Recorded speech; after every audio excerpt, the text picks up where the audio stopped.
Hello and welcome to the latest Forza Italian football podcast. I'm your host, Conor Clancy, back again this week. It's good to be getting back into the run of things. Joining me again is Luca Gunby. Luca, welcome along. Yeah, hi, glad to be here.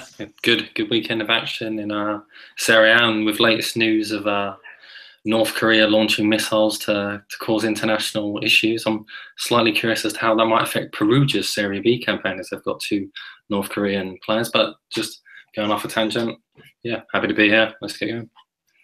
As tangential as always, Luca. And joining us this week, for real, no mix-ups, is Vito Doria. Vito, welcome along. We missed you last week with all the confusion. Yeah, thanks, Connor.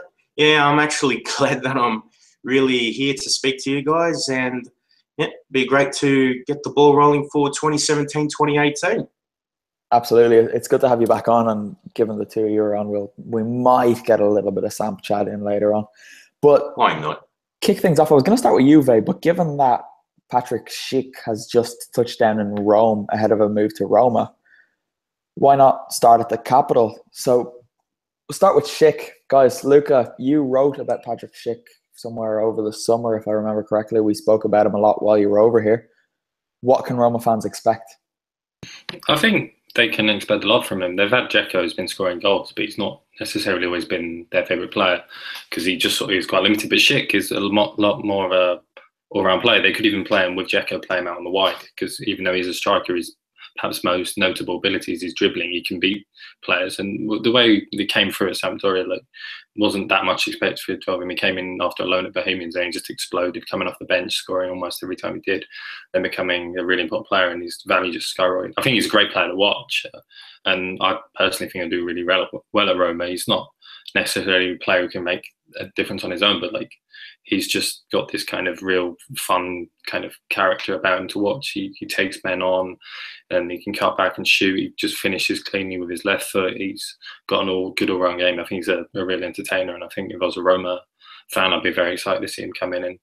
And perhaps if I was a Juventus fan, I'd be quite disappointed at my club for failing to finalise that signing, or perhaps into moving. But I think he's a very good player, and he'll just keep getting better and better. And again, he's just a very fun player to watch. Yeah, Vito, we've seen him compared with Dennis Bergkamp a lot. Is that going a bit too far this early on, or is there a sense of real excitement about what he can go on to do?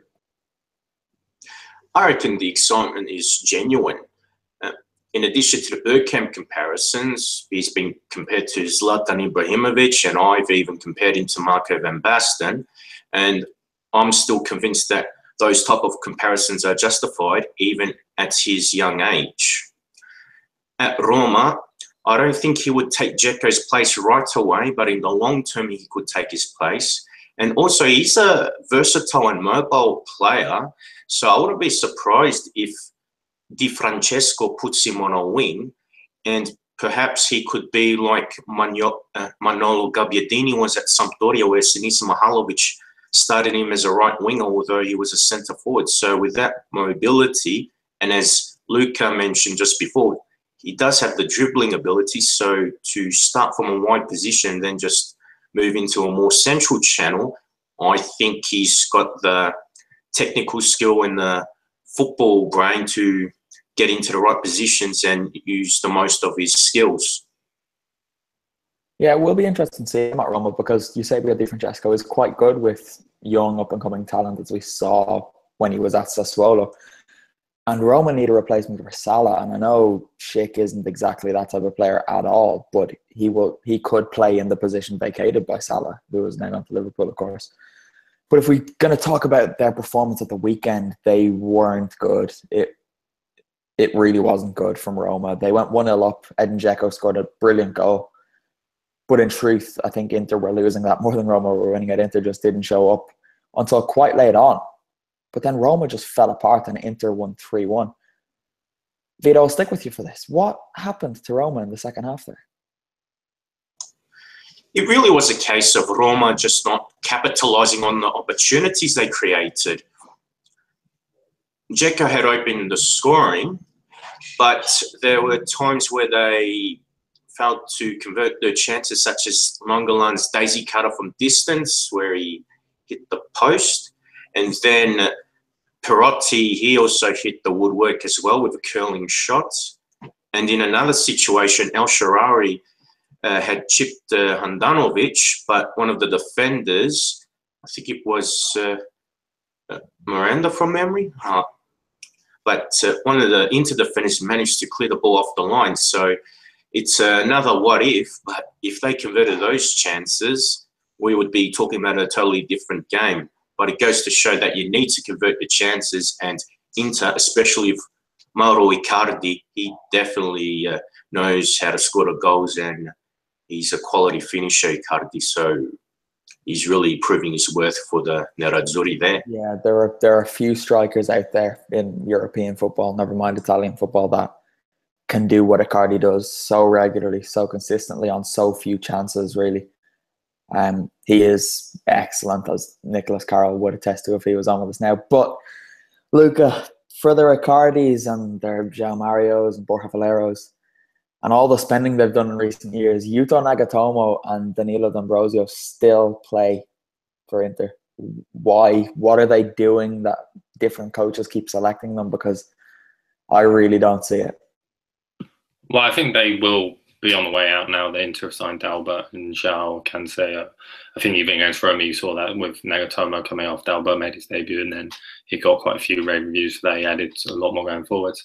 So I guess, like, to be fair, they've never been as bad as people put out. It's just kind of their easy scapegoats at Inter, and everyone just piles in on them. But they're sort of mediocre players who coaches can kind of rely on to be average, not much more than that. And that's sort of been continuing because they've been there for ages, and everyone's kept playing them over like other systems or players that people would prefer to see. So they clearly have enough about them to earn the faith of their coaches. They're probably good professionals who work hard. But yeah, with Dalbert and Cancelo, yeah, they're going to be on the way up. But I think perhaps some of the stick that Nagatomo gets is quite unfair as well. In Inter's first game of the season against Fiorentina, he got the assist for the penalty when Icardi was brought down. It was a very good ball over the top. So I think it's just sort of, you kind of have this state in football where one player, as soon as they start to get criticism, it kind of everyone kind of copies that, and it just sort of starts to revolve and feed off itself. But yeah, you will assume that Spalletti is going to start to bring in Dalbert, Cancelo. Now they've been there, there's an international break, there'll be time to work and get them in the team and ready. So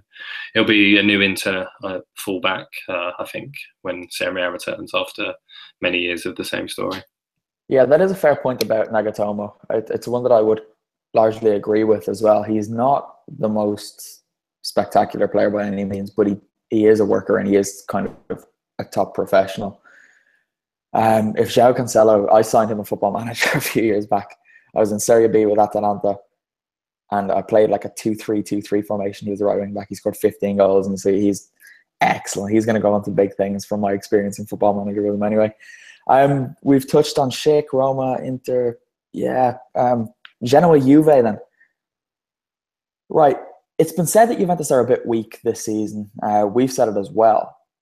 But they fought back brilliantly they were 2-0 down, weren't they, to win 4-2.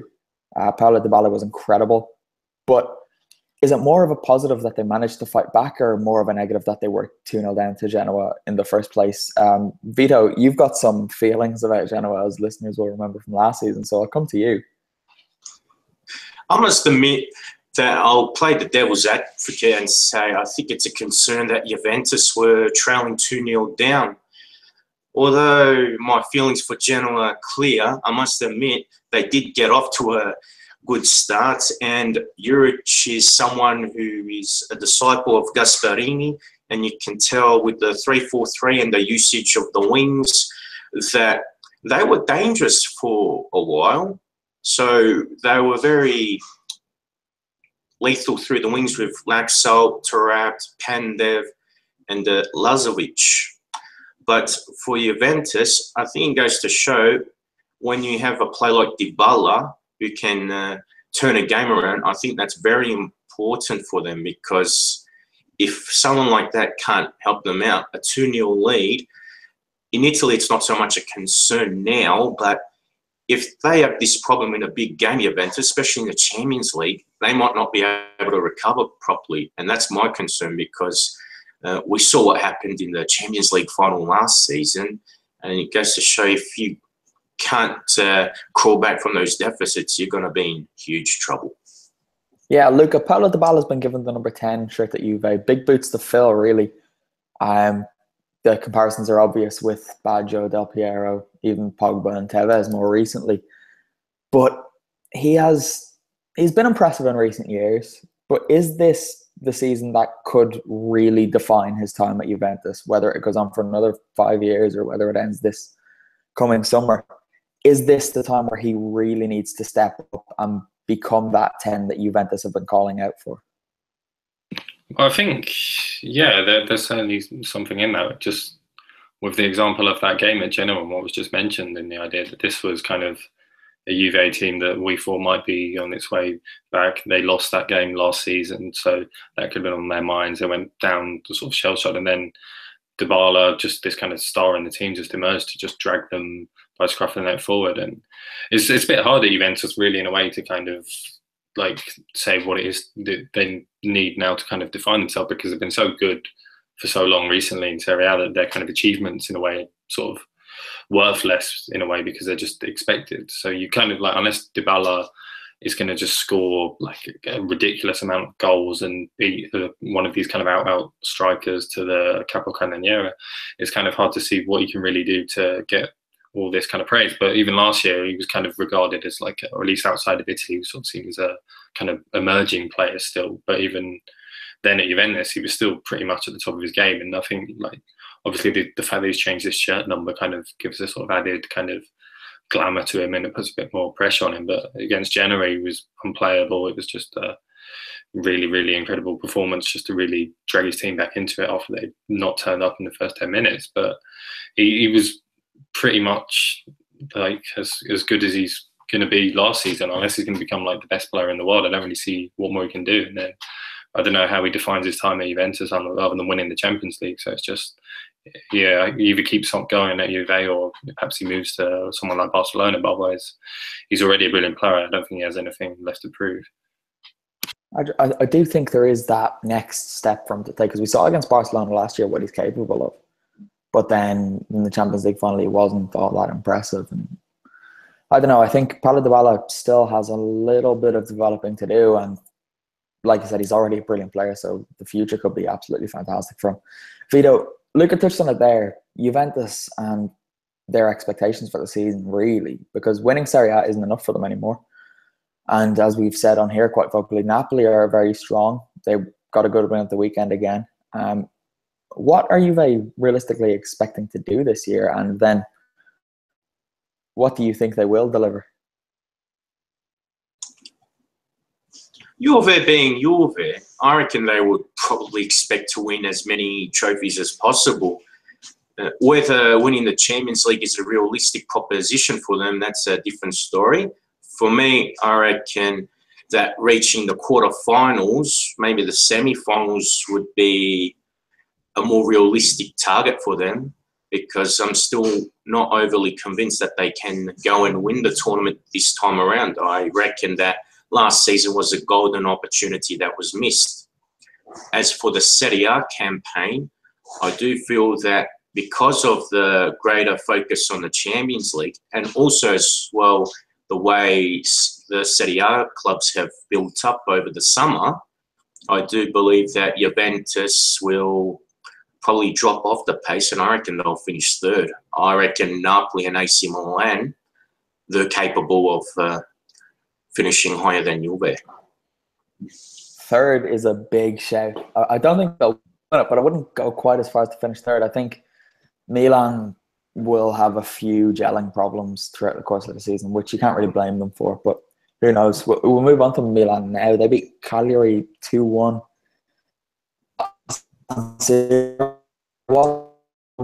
Of three got there, but Patrick Cutrone, we've spoken about young talent in Italy, but this guy, 4 goals in his 6 games this season, he looks quite good. And to think that Milan were trying to sign Andrea Belotti, Pierre-Emerick Aubameyang, Alvaro Morata, even Diego Costa this summer, and they had this guy who they were nearly sending out on loan to Crotone, but it just didn't come through. And I'm sure they are delighted to keep hold of him, because Luca, he's been brilliant already this season, hasn't he? Yeah, he certainly has. He sort of Milan bring in all these expensive players, and then it's him who's really been the emerging star, and who's the one who's earned the faith of Montella to get in that starting lineup. And every time he's done, he's delivered. And yeah, he's certainly got excellent movement. That goal he scored against Cagliari to open the score, and it was the eventual finish was to tap him, but the way he just sort of stood behind his defender, waited, and then as soon as that ball came in, just got past him to the far post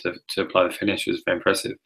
And yeah, the Italy under-21 coach Di Biagio was saying he's quite a similar player to Belotti, in that perhaps Belotti is just kind of this out-and-out penalty box finisher, and Cutrone is the same, where he's not necessarily got these obvious physical or technical attributes, which you think, oh yeah, he's this kind of player, but it doesn't really matter because he still scores goals. So yeah, he's certainly one to watch. And then he's playing with Barini again, this other player that Milan brought in, who's probably one of the less exciting buys on paper in the transfer window, but they did perfectly well. It was a half-fought win for Milan, so they can take half from that they managed to get over the line in a tough game. And yeah, Cutrone is certainly one to keep an eye on. He's been doing well. Perhaps Di Biagio linking into Belotti could prove to be a bit poison chalice. It's not always good for players to be linked to other players and become the next whoever, but yeah, he's done very well so far, and be interesting if we can keep the momentum up after the international break. Yeah, I think Leonardo Bonucci might have also compared him to, was singing his praises during the week or over the weekend as well. Vito, Lucas Biglia came off the bench for, I think it was his debut in red and black. I would imagine he will be the eventual / immediate successor to Riccardo Montolivo in that team, because Montolivo has kind of been past it for a few years now, and Biglia I think he's a brilliant player. He's one of the best in his position in Europe, probably. What will he bring to Milan? Because we've seen him at Lazio. He hasn't really got all the talent around him, I think it's fair to say, but this Milan team are looking to push on for bigger things. Can he be the main man holding that midfield together in a team competing for the Scudetto and even the Champions League in a couple of years? I reckon Biglia will make a difference. Montolivo is a player that has, let's face it, underachieved in his career and has not lived up to expectations. So Biglia, I expect him to control the play much better than Montolivo does. And with the better talent surrounded around him, I do think that instead of just being a ball winner or ball distributor, I also think that he can also occasionally get amongst the goals, because I saw at Lazio on occasion, sometimes he could take free kicks or penalties or even strike volleys from outside the box, and he hasn't actually got a bad shot on him. So maybe Montella could add something to his role at Milan or change something in Billy's game so he can contribute a little bit more in the offensive phase of the game. Yeah, absolutely. I think he could be one of, if not their, well, definitely not their best, but one of the really important signings that they've brought in this summer. Moving on to who a lot of us at Forza Italian Football think will win the Scudetto this year, and that is Napoli. They beat Atalanta at the Stadio San Paolo on Sunday night, and to be fair, it was a great game. Atalanta were on the back foot for the first 10 minutes, but then really took over for the remainder of the first half. Napoli just weren't really at the races, and Napoli went in 1-0 down, but a different side came out for the second half. I don't know what Maurizio Sarri said to them in there, but it was a seriously impressive performance and the type of performance that we have come to expect from Napoli. Vito, I know you watched this game as well, so I will stick with you, but do you think this kind of battling from not playing well to turning it on in the second half is a sign of the champions to be, or is it way too early to be talking about that? Although it is early to talk about them being the champions for 2017-2018, I do feel that it is the type of result that Napoli needed to get. Last season, Atalanta bet Napoli in both games, so this time the Napolitani managed to overcome a bogey opponent, which should boost their confidence. And of course, the common theme with champion teams is that they don't always play well, but when things are tough, they do manage to grind it out, or they manage to cope through the tougher times and then switch it on, which is very good for a team like Napoli because they're known to be a team that just plays flat out fast for a duration of games, but sometimes they bottle it in small games or games they should win. So it is a vital win from their perspective. Another thing to talk about is that, just with Napoli, instead of the usual suspects always doing well, at least, Zielinski and Rog contributed with the goals, especially Zielinski. He made it 1-1 with a fantastic volley, and for me, it's got to be up there with one of the goals of the season already. Was it Rog or Zielinski got that brilliant goal? But yeah, it was a stunning strike. But Luca, Vito said it there. It is a real sign of a good team when they do not perform to their best and win. But what do you think? Napoli, are we getting carried away by talking about them as serious title contenders this season, or are they the real deal? They got this Scudetto pact or whatever among the dressing room that Pepe Reina apparently started and is now going to be the first one to break it. But do you think they can win the Scudetto? I know you're probably the most hesitant of us all to say it.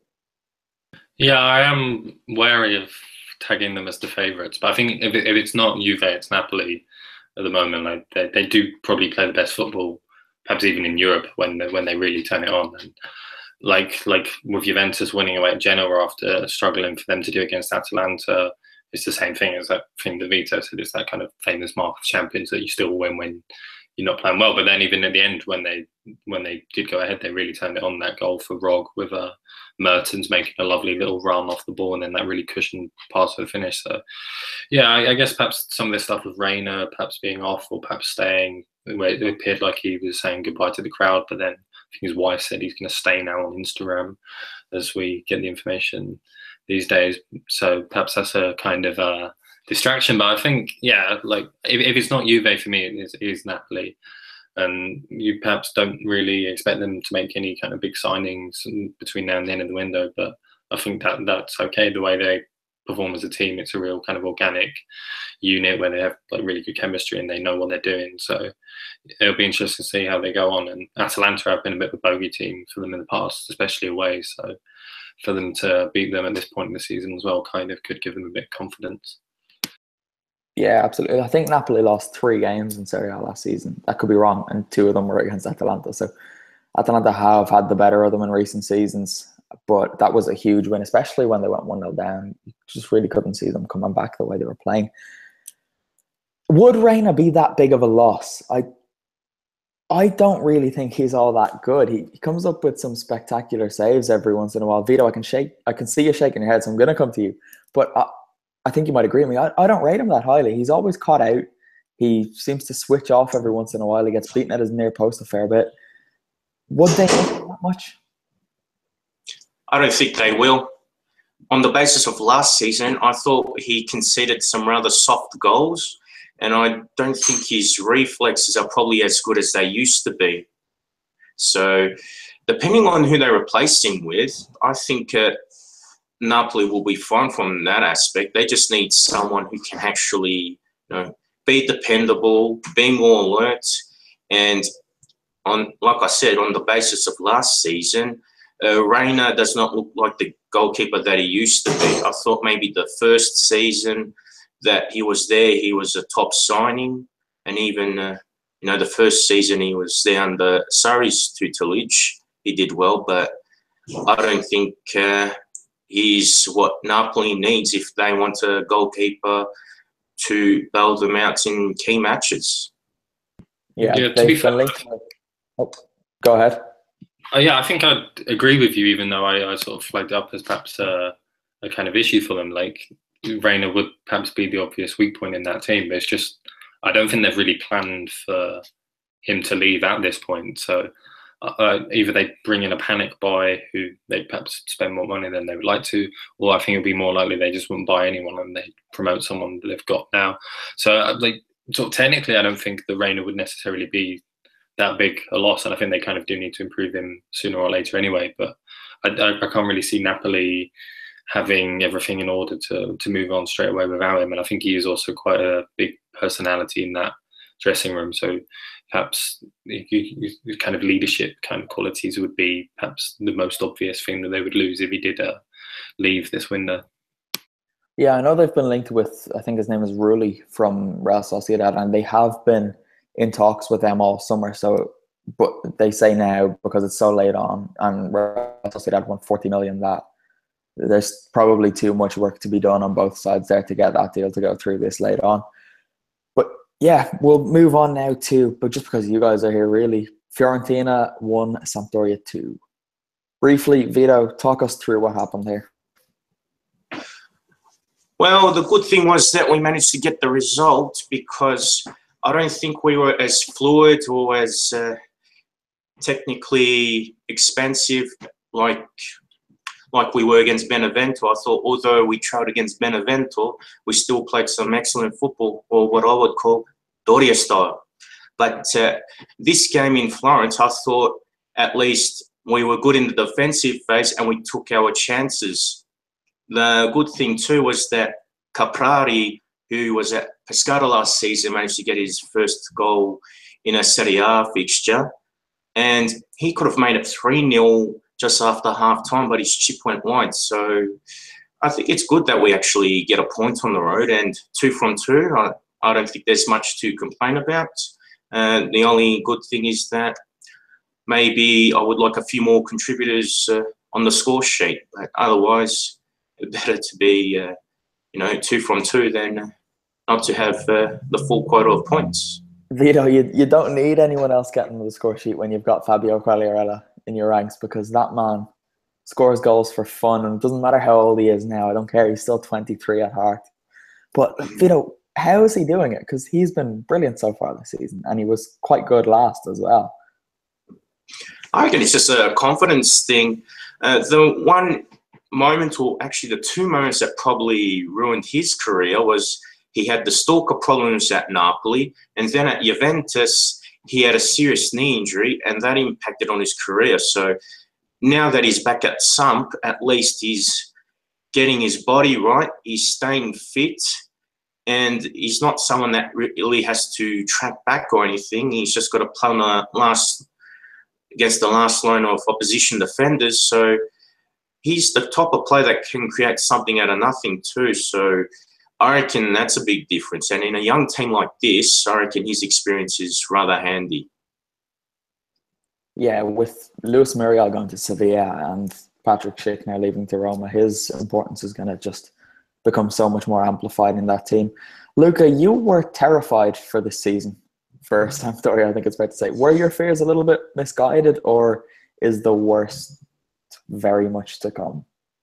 Well, it's hard to say, obviously, after 2 games. It's kind of frustrating when you support them and they're seemingly so eager to sell all of their best players as soon as they can, as they've done with Muriel and Schick and Skriniar. That they've raked in a lot of money, and it's kind of you know it's not going to be invested in the team. You don't expect it to be, but yeah, it's certainly been fairly encouraging to start with. I think the first win at Fiorentina in 12 years or something. It's not the best Fiorentina side that there's been in that period, but it's nice to kind of break that record. Yeah, I think Quagliarella will be kind of the key man. He's that experienced one. He's at this kind of setting that he likes, where he's clearly comfortable and he's well liked by the supporters.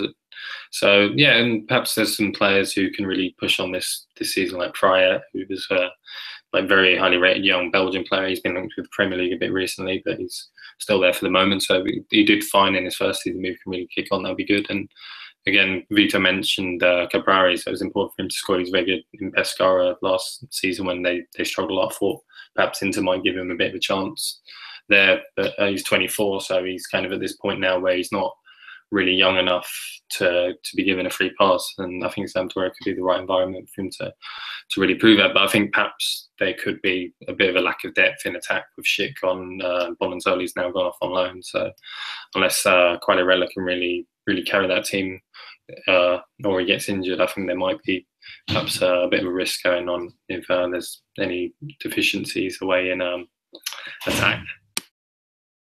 Vito, you still have some concerns about the fullback situation at Samp. Sorry, I just got distracted by a flag in Luca's apartment. I'm not happy about. But go on, tell us what's going on there. Well, the fullback situation is probably my main concern now, because although Sampdoria haven't really spent big on anyone, at least in those positions, most positions are well covered, but the fullbacks, I'm still not overly convinced, because in the first 2 games, they're probably Samp's biggest weakness. Jacopo Sala from Verona, I think his best position is either as a wide midfielder in a 4-4-2 or as a box-to-box midfielder. And Vasco Regini, he's looking good now as a centre-back, so I hope he doesn't have to play as a left-back. Pavlovic, I don't think he's anything special. And Nicola Muro, I think he just needs time to gel properly. So at the moment, maybe with left-back, we might be okay if Muro can get things right, but right-back between Salah and Berezinski, I am not convinced. I think the opposition can expose something there. Luca, you made friends with Christian Paggioni over the weekend, I think, did you? Yeah, well, it's a classic move if you want interaction, is you quote tweet who scores team of the week. So to that, saying he was good, he liked the tweet, and then on Instagram he had a picture of who scores team of the week. So because he was moaning that he only got a 6 in the local paper in the Pagella after the game, when he was probably one of the best players, because they did kind of ride their luck a bit in that game. Sampdoria, I think Dybala was still a sitter and he managed to claw away on the line, but he did well. And yeah, there's perhaps another areas. Viviano seemingly never fit at the moment, whereas Paggioni is obviously like kind of fan favourite, local boy in the fan, and he's always done well. But they will kind of need Viviano to come back sooner or later. And as Vito said, they do have a bit of a weird reluctance at the moment to play fullbacks at fullback. But I mean, I think they'll be okay. Maybe not as bad as I'd feared, but nothing too exciting. I think I was at Paggioni's debut. It was against Genoa, wasn't it? In the derby, and they won. He was shaky at first, but he performed quite well. We've got quite an angry and aggressive question coming in. Do you think Milan will Serie A? Tell me now. I think he wants to know if we think Milan will win Serie A. No.